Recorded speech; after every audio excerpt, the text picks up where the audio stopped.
Welcome to Highly Questionable, back on TV, still quarantined, but now on your televisions. Look at these guys right here, holding up much better than I am under this situation. Although Domonique, you're looking a little scraggly. Let's get started. You're looking like you got a hat on. I know. I made fun of me on the top, and then I left you out of this. You got a hat on too. Don't make me take your hat off. I do. How long are your arms, man? Should Duke be worried that Zion is going to snitch on them for dropping the bag?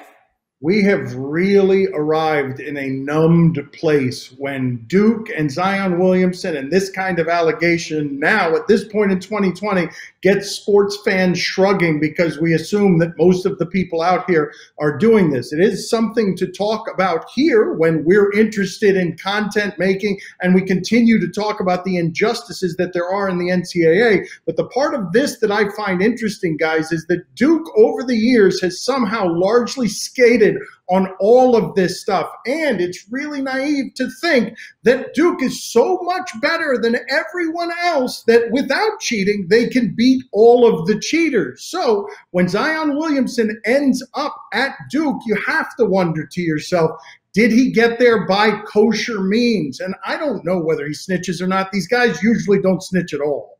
Nah, he ain't snitching. He's not going to do it on Duke. They got a situation there now. They're in this game together. Zion is better off because he went to Duke and got the pub that came from going to Duke. He seemed to enjoy his experience. He's not going to be the one that says anything about what happened while he was there. I do find it interesting, though, that, yes, generally speaking, we are numb about the idea of college players getting paid. However, are you telling me that if this were John Calipari involved in this same situation, that we would be here talking about just across the board, oh, man, this doesn't really matter? No, it wouldn't be all these guys get paid. It will be we knew John Calipari paid players. That's the way we do it. I do find it interesting that once it gets to Duke, right? When Duke decided they wanted to do one-and-done players, it was a change in the times. And it wasn't about distorting what basketball was. This is just what it is now. And so if people were to find out this happened with Duke, they would just say, oh, well, I guess this is what it is now. But keep in mind, when they thought about taking down that banner from 1999 because of Corey Maggette and Myron Pickey and all of that,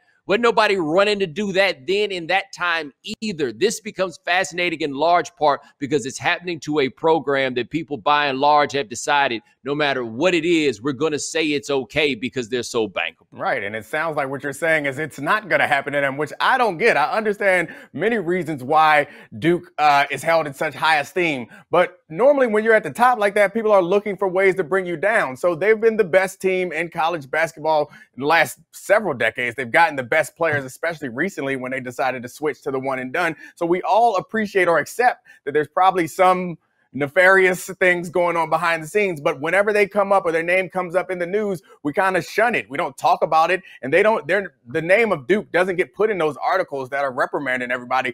I don't understand why. I don't know what type of power Coach K has over everybody else, but it suggests to me that they should not be worried now because no matter what, Coach K and Duke are safe. Thanks for watching ESPN on YouTube. For live streaming sports and premium content, subscribe to ESPN+.